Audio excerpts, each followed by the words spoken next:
जय हिंद। नमस्कार प्यारे साथियों, कैसे हैं आप सभी लोग। उम्मीद करते हैं कि आप सभी लोग अच्छे होंगे और आपकी तैयारी जो है बिल्कुल ही अच्छी तरीके से चल रही होगी।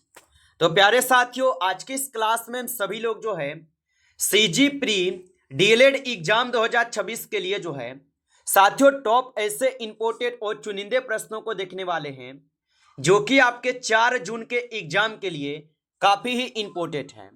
तो आप इस क्लास को बिल्कुल अच्छी तरीके से लास्ट तक देखिएगा और इस क्लास में दिए जाने वाले इन सभी प्रश्नों को आप अच्छी तरीके से जरूर याद कर लीजिएगा, जिससे कि आप जो अपने एग्जाम में सभी क्वेश्चन को आसानी तरीके से बना पाएंगे। और साथियों, हम इस क्लास में आपके उन सभी टॉपिक के क्वेश्चन को लिए हैं जिस टॉपिक से क्वेश्चन आपके एग्जाम में पूछे जाएंगे। तो आप इस क्लास को बिल्कुल अच्छे से देखिए और क्लास के बाद जरूर बताइएगा कि आप सभी लोग का स्कोर क्या रहा है इस क्लास में। तो चलिए क्लास को हम स्टार्ट करते हैं और देखिएगा क्वेश्चन क्या पूछा है। क्वेश्चन यहाँ पे पूछा है कि भारतीय संविधान कब लागू हुआ। चलिए बताएंगे। ये सभी क्वेश्चन काफी इंपोर्टेंट और चुनिंदे चुनिंदे क्वेश्चन है जो आपके एग्जाम में 100% साथियों यहां से क्वेश्चन आपको देखने को मिलेगा। और भारतीय संविधान कब लागू हुआ था, तो याद होगा आपको कि 26 जनवरी 1950 को हमारा संविधान लागू होता है। चलिए अगला प्रश्न देखेंगे। प्रश्न यहां पे दिए गए कि भारत का सर्वोच्च न्यायालय कहां स्थित है। चलिए बताएंगे। तो भारत का जो सर्वोच्च न्यायालय है यह स्थित कहां पे हो जाएंगे, तो भारत का सर्वोच्च न्यायालय स्थित है नई दिल्ली में। ऑप्शन सी सही जवाब है, नई दिल्ली में। चलिए अगला प्रश्न देखेंगे। प्रश्न यहां पे दिए गए भारत में मतदान की आयु कितनी है। तो आप सभी लोग को पता है कि भारत में जो मतदान की आयु है यह हो जाएंगे आप सभी लोग के 18 वर्ष।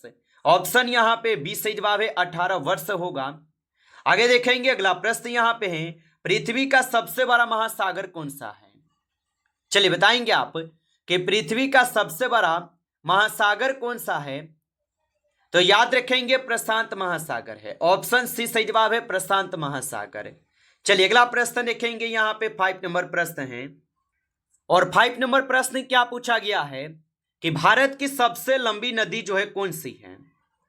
तो भारत की सबसे लंबी नदी जो है यहां पे गंगा नदी है। ऑप्शन बी कीजिएगा, सही जवाब गंगा नदी होगा। आगे देखिए अगला प्रश्न यहां पे दिए गए 6 नंबर, भारत का सबसे बड़ा राज्य क्षेत्रफल की दृष्टि से कौन सा है। तो भारत का सबसे बड़ा राज्य क्षेत्रफल की दृष्टि से राजस्थान हो जाएंगे। ऑप्शन बी सही जवाब है, राजस्थान हो जाएंगे। जबकि जनसंख्या की दृष्टि से अगर आप देखेंगे तो आपके उत्तर प्रदेश हो जाएंगे। चलिए अगला प्रश्न देखिएगा। प्रश्न यहां पे पूछे गए और प्रश्न क्या पूछा है कि सबसे कठोर पदार्थ कौन सा है। चलिए बताएंगे। तो सबसे कठोर पदार्थ जो है यहां पे हो जाएंगे हीरा। ऑप्शन सी कीजिएगा, सही जवाब हीरा हो जाएंगे। चलिए अगला प्रश्न देखेंगे। प्रश्न है विटामिन सी का स्रोत क्या है। तो विटामिन सी का जो स्रोत होगा यहां पे आपके क्या हो जाएंगे, तो विटामिन सी जो है आपके नींबू से मिलते हैं। ऑप्शन यहां पे बी सही जवाब है, नींबू होगा। आगे देखिए अगला प्रश्न यहां पे है कि बल की एसआई इकाई क्या है। चलिए बताएंगे। तो बल की जो एसआई इकाई होगा ये हो जाएंगे आप सभी लोग का यहां पे न्यूटन। ऑप्शन बी करेंगे, सही जवाब न्यूटन हो जाएगा। आगे देखिए अगला प्रश्न यहां पे है हॉकी का जादूगर किसे कहा जाता है। तो हॉकी का जो जादूगर है ये कहते हैं मेजर ध्यानचंद को। ऑप्शन यहां पे बी सही जवाब है, याद रखेंगे। आगे देखिए अगला प्रश्न यहां पे दिए गए हैं और प्रश्न क्या है कि क्रिकेट में एक ओवर में कितने गेंदें होती है। तो आपको पता होगा कि एक ओवर में कुल 6 गेंद होते हैं। ऑप्शन यहां पे बी सही जवाब है। आगे देखिए अगला प्रश्न है कि आईपीएल किस खेल से संबंधित है। तो आईपीएल जो है ये तो क्रिकेट वाले खेल से संबंधित होगा। ऑप्शन बी सही जवाब है, क्रिकेट से है। आगे देखिए अगला प्रश्न यहां पे है शिक्षक दिवस जो है कब मनाया जाता है।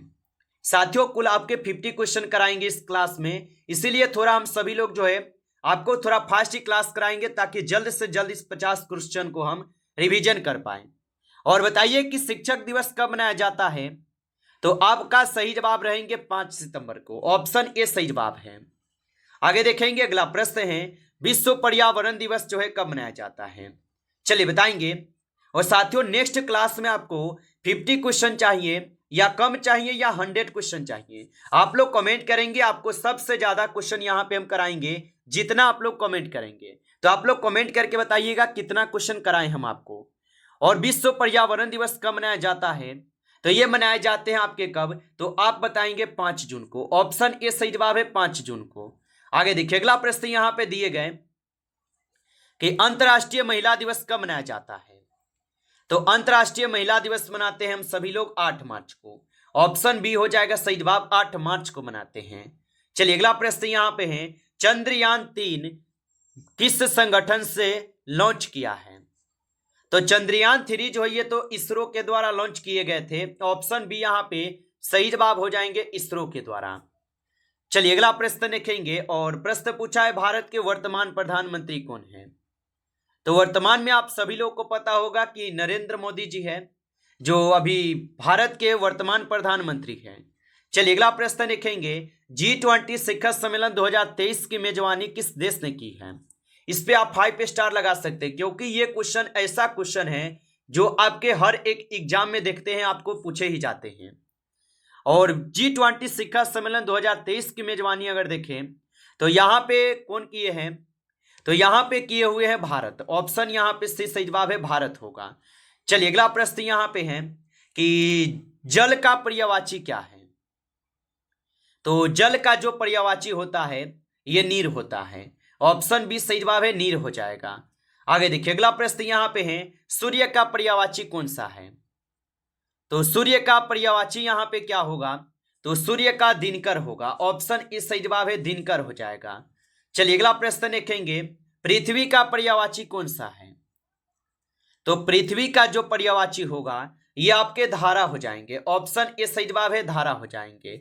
आगे देखिए अगला प्रश्न यहां पे है, राजपुत्र में कौन सा समास है? चलिए बताएंगे कि राजपुत्र में कौन सा समास होगा। तो राजपुत्र में यहां पे हो जाएंगे आपके तत्पुरुष समास। ऑप्शन बी करेंगे सही जवाब, तत्पुरुष समास हो जाएंगे। आगे देखिए अगला प्रश्न है कि नीलकमल किस समास का उदाहरण है? तो नीलकमल जो है ये हो जाएंगे आपके कर्मधारय के समास। ऑप्शन ए सही जवाब है, कर्मधारय। आगे देखेंगे अगला प्रश्न यहां पे दिए गए, प्रतिदिन में कौन सा समास है? तो प्रतिदिन में जो है यहां पे कौन सा समास होगा? तो प्रतिदिन में आप सभी लोगों का यहां पे हो जाएंगे अवयवी भाव समास। ऑप्शन ए सही जवाब है, अवयवी भाव समास होगा। आगे देखिए अगला प्रश्न यहां पे है कि सदैव का सही संधि विच्छेद क्या है? तो सदैव का सही संधि विच्छेद जो है सदा जोड़ एब हो जाएंगे। ऑप्शन ए सही जवाब है, सदा जोड़ एब होगा।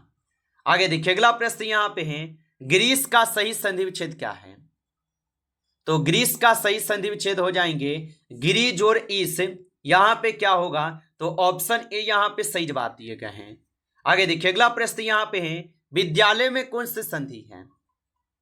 तो विद्यालय में अगर आप देखेंगे तो स्वर संधि आ जाएगा। ऑप्शन ए सही जवाब है, स्वर संधि हो जाएंगे। चलिए अगला प्रश्न देखेंगे 28 है कि सुख का विलोम क्या है? तो अगर आप सुख के अगर उल्टा करेंगे तो आपके दुख हो जाएंगे, यानी ऑप्शन यहां पे बी सही जवाब है, दुख हो जाएंगे। चलिए अगला प्रश्न देखेंगे, प्रश्न यहां पे है, अंधकार का विलोम क्या है? तो अंधकार का विलोम होता है प्रकाश। ऑप्शन यहां पे बी सही जवाब है, प्रकाश हो जाएगा। आगे देखिए अगला प्रश्न यहां पे है, लाभ का विलोम क्या है? तो लाभ यानी हानि। ऑप्शन यहां पे क्या होगा? बी सही जवाब है, हानि हो जाएगा। आगे देखिए अगला प्रश्न यहां पे है, और प्रश्न पूछा है कि कविता को अन्य किस नाम से भी जाना जाता है?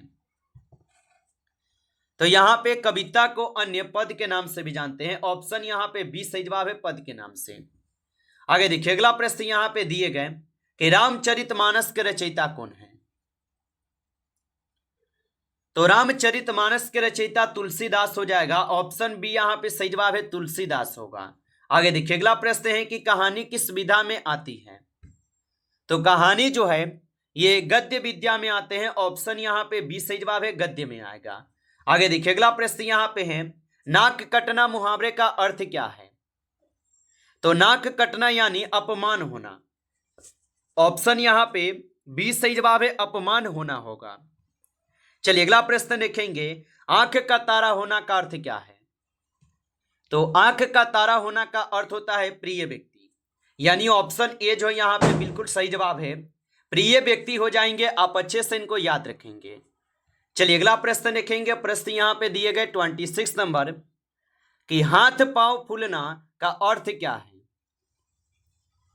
तो हाथ पांव फूलना का जो अर्थ होगा, इसका अर्थ होता है यहाँ पे क्या, तो घबराना होगा। ऑप्शन यहाँ पे बी सही जवाब है, घबराना होगा।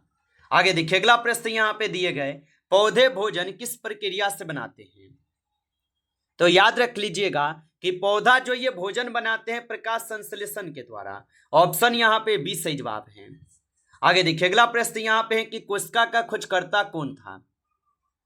तो कोशिका के जो खोजकर्ता है, इनके खोजकर्ता हो जाएंगे रॉबर्ट हुक। ऑप्शन यहाँ पे बी सही जवाब होगा, रॉबर्ट हुक है। चलिए अगला प्रश्न देखेंगे, मानव शरीर की सबसे बड़ी ग्रंथि कौन सी है। तो मानव शरीर की सबसे बड़ी ग्रंथि यकृत हो जाएंगे। ऑप्शन यहाँ पे बी सही जवाब है, यकृत हो जाएंगे। चलिए अगला प्रश्न देखेंगे। प्रश्न यहाँ पे 40 नंबर है कि पानी का रासायनिक सूत्र जो है क्या है। तो पानी का रासायनिक सूत्र होता है H2O। ऑप्शन यहाँ पे बी सही जवाब है, H2O हो जाएंगे। आगे देखेंगे अगला प्रश्न यहाँ पे है कि अम्ल का स्वाद कैसा होता है। तो अम्ल का जो स्वाद होगा ये आप सभी लोग का यहाँ पे खट्टा हो जाएगा। ऑप्शन बी करेंगे सही जवाब, खट्टा हो जाएंगे। चलिए अगला प्रश्न देखिएगा। प्रश्न यहाँ पे दिए गए कि सोडियम का रासायनिक प्रतीक क्या है। तो सोडियम का जो रासायनिक प्रतीक होगा यहाँ पे Na हो जाएगा। ऑप्शन बी करेंगे सही जवाब, Na हो जाएगा। आगे देखिए अगला प्रश्न यहाँ पे दिए गए, और प्रश्न क्या है कि प्रकाश की गति सबसे अधिक किस में होती है। तो प्रकाश की जो गति होती है सबसे अधिक निर्वात में होती है। ऑप्शन सी सही जवाब है, निर्वात में सबसे अधिक होती है। आगे देखिए अगला प्रश्न है कि विद्युत धारा की एसआई इकाई क्या है। तो विद्युत धारा की जो एसआई इकाई होगा ये आपके एम्पियर हो जाएगा। ऑप्शन यहाँ पे बी सही जवाब है, एम्पियर हो जाएगा। आगे देखेंगे अगला प्रश्न यहाँ पे है, मानव शरीर में रक्त शुद्ध करने वाला अंग कौन सा है। तो मानव शरीर में रक्त को शुद्ध करने वाला अंग आपके गुर्दा होते हैं। ऑप्शन बी करेंगे सही जवाब, गुर्दा होगा। आगे देखिए अगला प्रश्न यहाँ पे दिए गए, मानव शरीर में हड्डियों की कुल संख्या कितनी होती है। तो मानव शरीर में कुल 206 हड्डी होते हैं ना। ऑप्शन ए सही जवाब है, 206 होगा। आगे देखिए अगला प्रश्न यहाँ पे है, वायु प्रदूषण का मुख्य कारण क्या है। तो वायु प्रदूषण का मुख्य कारण होता है वाहन का धुआं। ऑप्शन यहाँ पे बी सही जवाब होगा। आगे देखिए अगला प्रश्न है कि पर्यावरण को बचाने के लिए क्या आवश्यक है। तो पर्यावरण को बचाने के लिए आवश्यक जो है पेड़ लगाना होगा। ऑप्शन यहाँ पे बी सही जवाब है। चलिए आगे देखेंगे अगला प्रश्न यहाँ पे है कि एक आदर्श शिक्षक में कौन सा गुण होना चाहिए। तो आपका सही जवाब रहेंगे धैर्य। ऑप्शन यहाँ पे बी सही जवाब होगा, धैर्य होना चाहिए। आगे देखिए अगला प्रश्न यहाँ पे है कि बच्चे सबसे अधिक कैसे सीखते हैं। तो आपको पता होगा कि बच्चे जो ये डरकर तो कभी नहीं, बल्कि खेल खेल में क्या है तो सबसे ज्यादा सीख लेते हैं। ऑप्शन यहाँ पे बी सही जवाब है। नमस्कार साथियों, इस क्लास में आपके जो है यहाँ पे आपके 50 क्वेश्चन थे, और 50 में आप सभी लोग का कितना स्कोर रहा है आप लोग कमेंट करके जरूर बताइएगा। और आपको यदि क्लास अच्छा लगा हो तो आप इस क्लास को लाइक करेंगे। नए जुड़े हैं आप इस चैनल पे तो चैनल को सब्सक्राइब करके ऑल नोटिफिकेशन को ऑल पे दबा के जुड़ जाइए, जिससे कि जब भी कोई नई क्लास हो सबसे पहले क्लास का नोटिफिकेशन आपके पास जो है पहुंच सके। तो आप इस चैनल को सब्सक्राइब कर लीजिएगा। चलिए फिर मिलते हैं आपसे एक नेक्स्ट टॉपिक के साथ नेक्स्ट क्लास में। तब तक के लिए जय हिंद, जय भारत।